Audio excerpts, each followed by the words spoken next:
A thank you to you all. A month later. I still don't know how to post test links on Reddit, so I have no clue how to refer to my last post. But I just want everybody to know that this subreddit helped me process so much. So much to the point where I believe you may have saved my life. I hit a dark point in my life after discovering my abusive ex was having an affair with our best friend for over a year or so of our 5-year relationship. I became so depressed that I almost lost my job. I took a pay cut and life became so difficult. I was prepared for the permanent solution to a temporary problem. I now advise friends who are in toxic relationships to turn here for anonymity and resolve. So thank you all for your help, and I strongly encourage sharing this community to those who are facing difficulties. Please also share r/domestic violence for those who have more serious issues. That is my reason for ever using Reddit in the first place.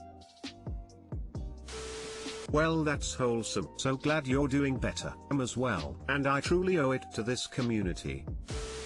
Good for you. This site has helped me get through quite a bit as well. What I would like to say is don't carry any mistrust to your next relationship or start dating until you're really ready. Give yourself time to heal. I met a great guy that I would have stuck with forever if I had the chance. He completely blocked me out of nowhere because he was still hurting and suspicious from dealing with a situation much like yours. Sucked, but I understand being in that headspace. I truly hope you come out on the other side of this happy and healthy. I didn't see your previous post, but I'm glad this place and these people helped you out so much. I hope this gets upvoted enough that the people who helped you see this. I agree. Welcome to go through my account. My most upvoted post was here, and for good reason.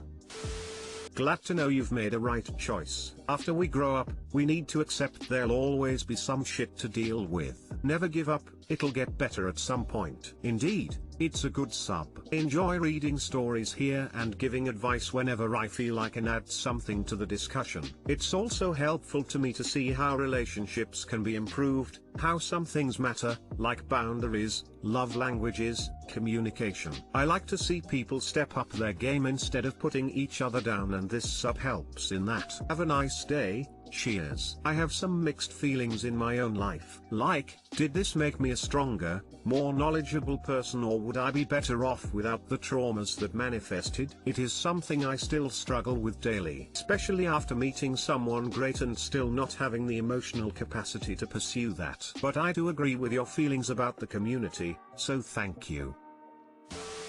My husband 41M has decided to send our 15-year-old son to Siberia for a year.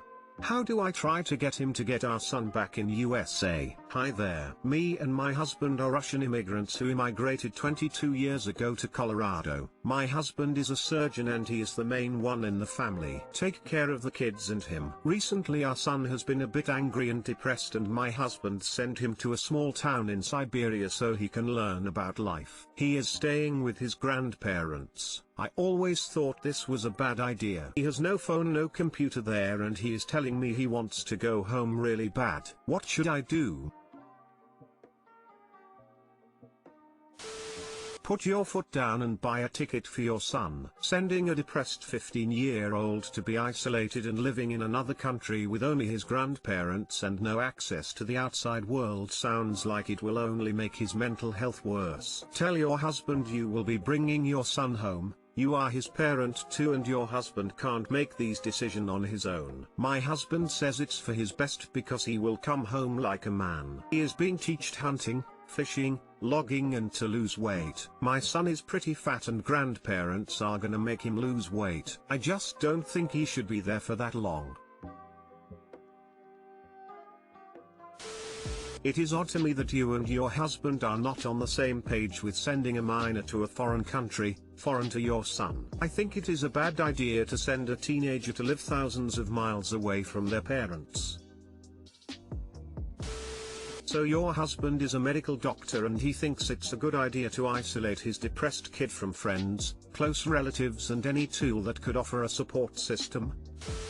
This sounds vaguely similar to a Niter post from earlier today or yesterday about a Russian teenager whose parents sent him away to camp to straighten out his problems, who ultimately didn't want anything to do with his parents afterwards. There was also one today about the Russians who just got COVID, know they will now die soon, and made a will to leave the entire family estate to their daughter because their gay son doesn't like Russia. What a coincidence, huh?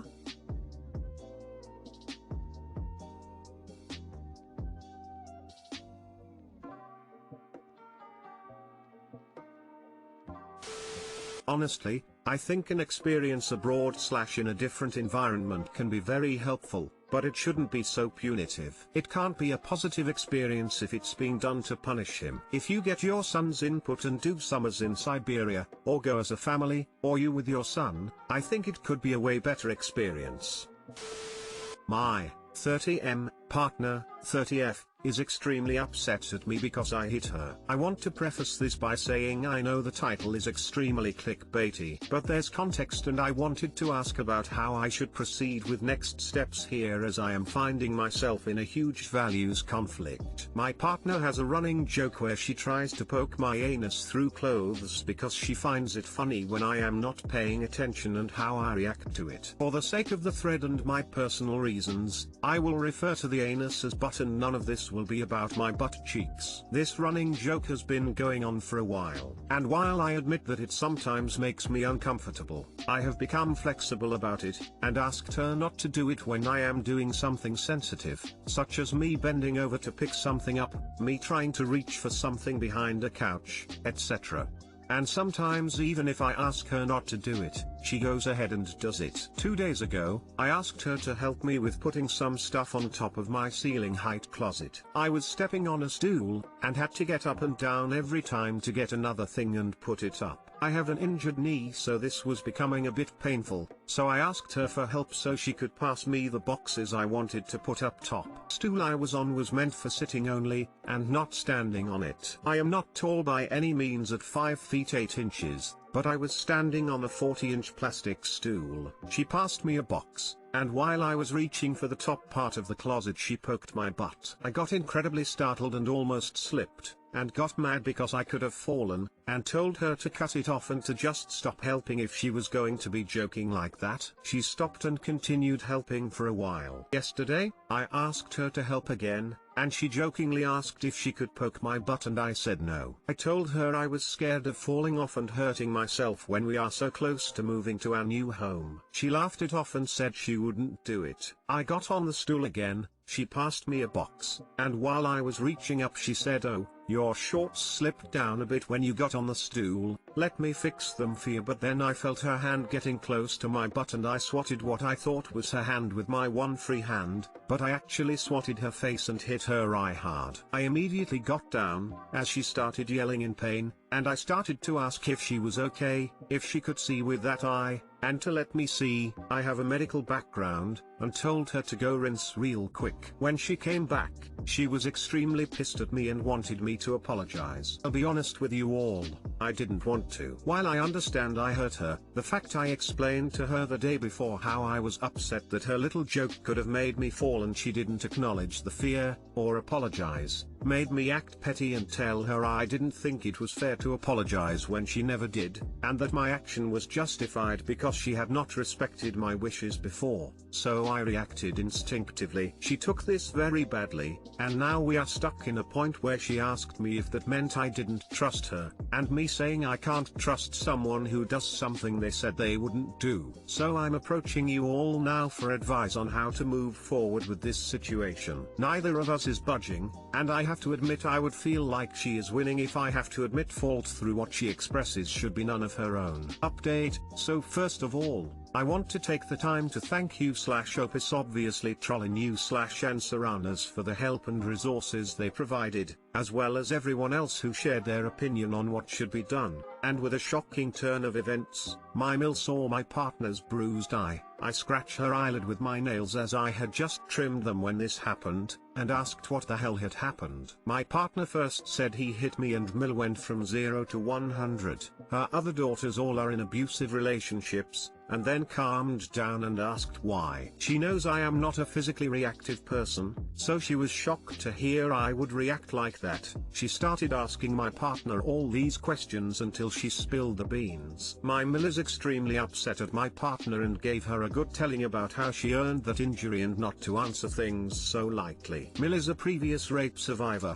and she was abused anally by her own grandfather, so she took the whole situation very personal and was very passionate about it. Partner and I did sit down and talk after her mom had a very long talk with her. There was a bit of finger pointing, and we uncovered some deeper rooted issues which we have decided to work on, as there are a lot of things for which the relationship is good and valuable. But we both admit that by suppressing these things and not being honest to ourselves, we are setting ourselves up to let everything out in an uncontrollable way instead of the logical one.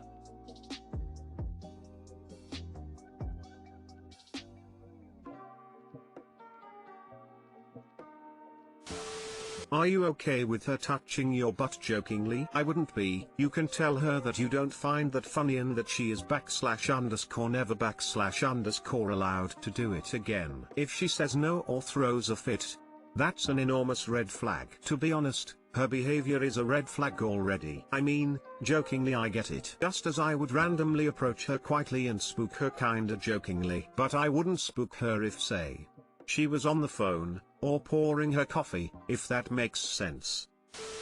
Honestly, I don't think enough women understand this is sexual harassment and assault. I would be absolutely pissed if my boyfriend was constantly trying to stick his finger in my ass despite me saying I don't like it. I don't blame you for getting upset, but I think you need to explain to her properly why it bothers you and that she needs to stop, as it's crossing a boundary, and healthy relationships have boundaries and this is one she should respect. I don't think I could be in a relationship with someone who was constantly sexually harassing me as a joke. A joke isn't supposed to cause discomfort. Joke is something both parties find funny. A joke should be harmless. This is none of those things. So she regularly physically assaults you and is now demanding you apologize because living with this has made you twitchy. Honestly, I think you two need to have a deeper conversation here where you're completely honest about making concessions about your boundaries for her because you couldn't trust her to stop altogether. She needs to hear the hard truth. She finds it funny to upset you and make you physically uncomfortable, and that's really messed up. I might get downvoted for this, but I don't think you owe her an apology. You didn't hit her on purpose, you hit her accidentally because you were trying to stop her from doing something to you that makes you uncomfortable. If this were a situation where a man was touching his female partner, and he wouldn't stop even though it was making her uncomfortable, I feel the responses would be much different. She doesn't respect your boundaries. How is this a healthy relationship?